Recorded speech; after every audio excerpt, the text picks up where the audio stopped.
Wonogiri merupakan salah satu kabupaten kecil dari Provinsi Jawa Tengah. Ya, sukses dan kota gaplek yang terkenal menjadi sebutan kota kecil ini menyimpan perjalanan sejarah penyebaran berkembangnya Islam di Pulau Jawa oleh Wali Songo. Masjid Tiban terletak di Dusun Tekil Kulon, Wonokerso, Desa Sedangrejo, Kecamatan Batureto, merupakan salah satu bukti nyata yang sampai saat ini masih dapat dilihat dari perjuangan para Wali Songo dalam menyebarkan agama Allah. Bicara soal jejak Wali Nusantara memang benar. Kita ketahui bersama bahwa di Kabupaten Wonogiri ada salah satu peninggalan bersejarah oleh Wali Songo. Namanya Masjid Tiban yang terletak di Dusun Tekil Kulon, Wonokerso, Desa Sendangrejo, Kecamatan Baturejo. Akses ke lokasi tidak begitu jauh dengan akses jalan yang sudah bagus dan hanya memakan waktu sekitar 1 jam perjalanan.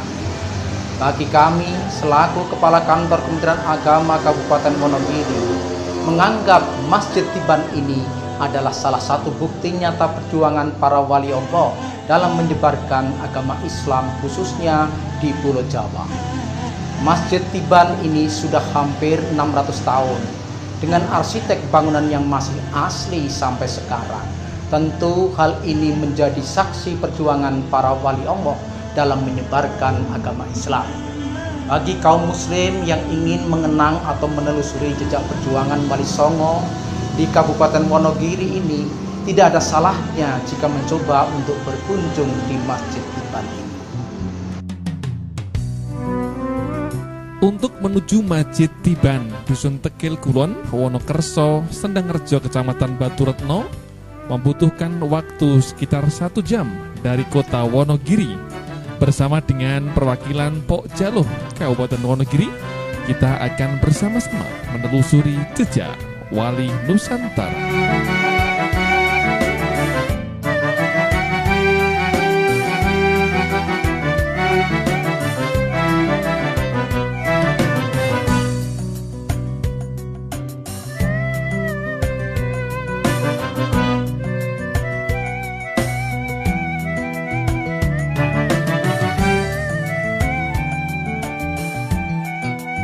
Setelah melakukan perjalanan kurang lebih 1 jam, sampailah kita di Dusun Tekil Kulon, Sendangrejo, Batureto, dan masih berjarak 500 meter dari jalan raya untuk sampai di masjid bersejarah itu.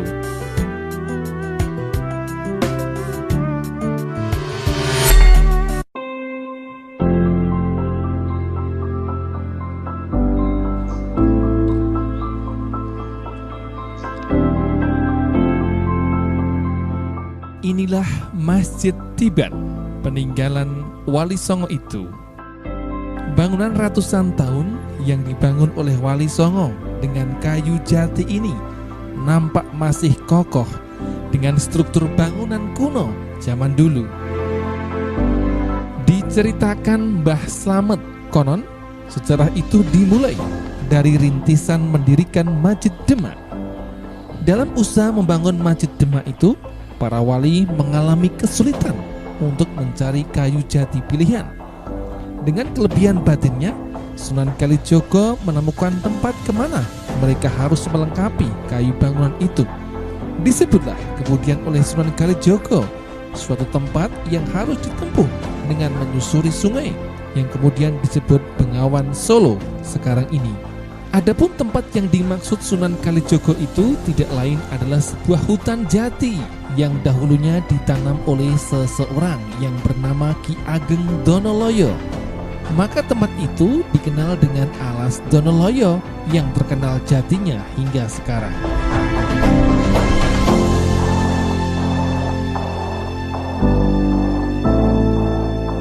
Sebetulnya membuat masjid ini adalah wali sebelum, yaitu membuat Masjid Demak. Ya, sebelum Demak. Para wali itu untuk membangun Masjid Demak, cari kayu. Di sini ada hutan.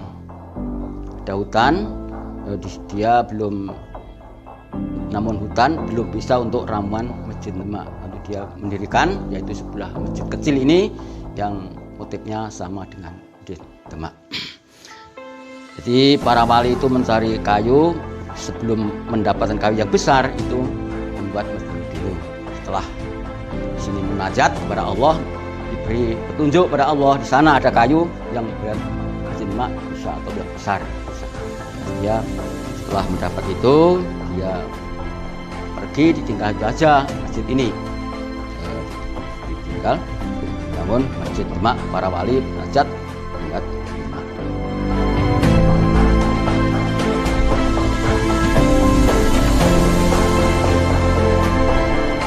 Kemudian Sunan Kalijogo dengan disertai para wali lainnya menyusuri Bengawan Solo hingga tiba di suatu dusun Pulung Rejo. Ya, sekarang telah terendam Waduk Gajah Mungkur. Dari tempat itu, Sunan Kalijogo berjalan ke arah timur. Di sebuah bukit kecil ia menemukan hutan jati yang sangat lebat. Ia mengira tempat itulah yang disebut Alas Donoloyo. Maka untuk beberapa bulan ia tinggal di tempat itu untuk keperluan ibadah.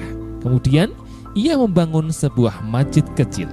Pada akhirnya mereka menyadari bahwa mereka berada di tempat yang salah. Maka masjid itu pun mereka tinggalkan untuk melanjutkan perjalanan dalam mencari Alas Donoloyo. Sedangkan masjid yang mereka bangun itulah yang kemudian diyakini sebagai Masjid Tiban yang berada di Desa Wonokerso sekarang ini. Masjid Tiban ini pertama kali ditemukan oleh Raden Mas Sahid atau yang terkenal disebut Pangeran Sambernyowo dalam usianya yang masih 16 tahun. Dikisahkan saat itu Raden Mas Sahid meminta izin kepada kakek dan neneknya untuk keluar dari keraton untuk mengadakan perlawanan terhadap Belanda.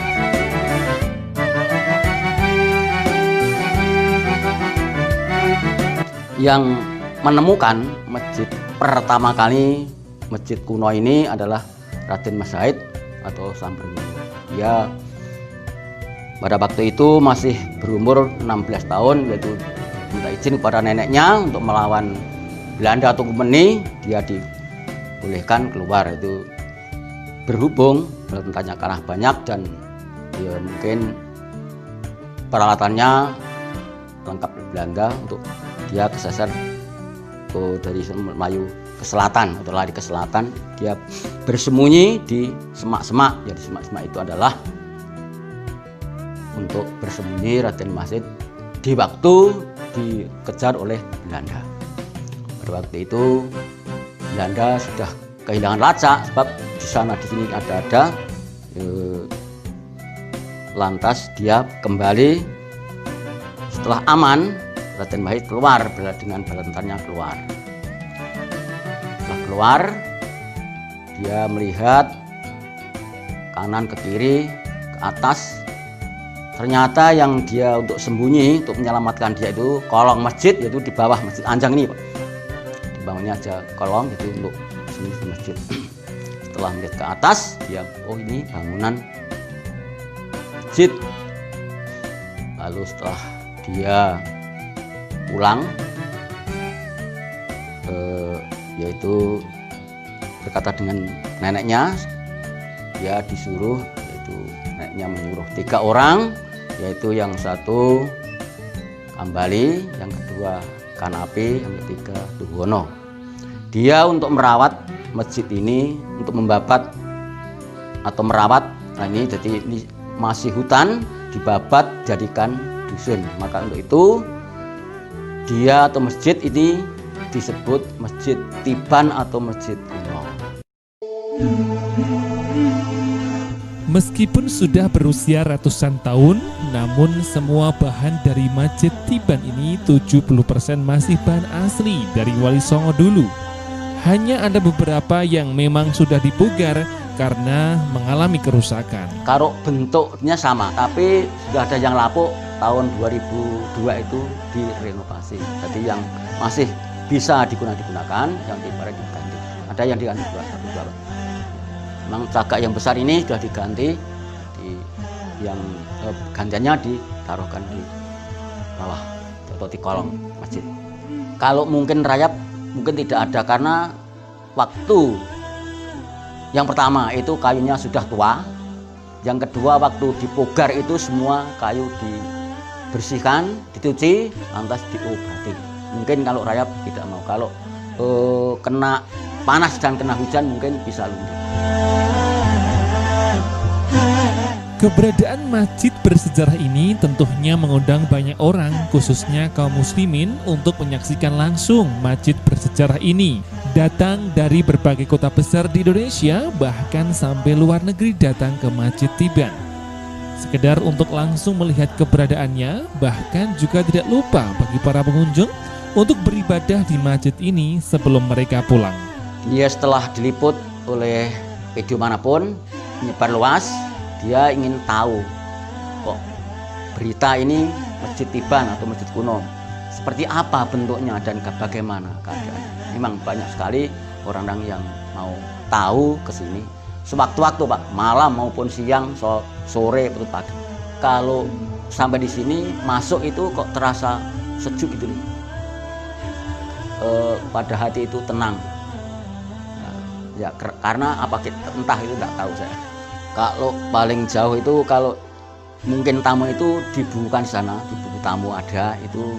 Kalau yang jauh mungkin rata Pak, di Pacitan juga ada, dari Jawa Timur juga ada, dari Madiun, Surabaya juga ada, mungkin dari Jakarta mungkin ya ada.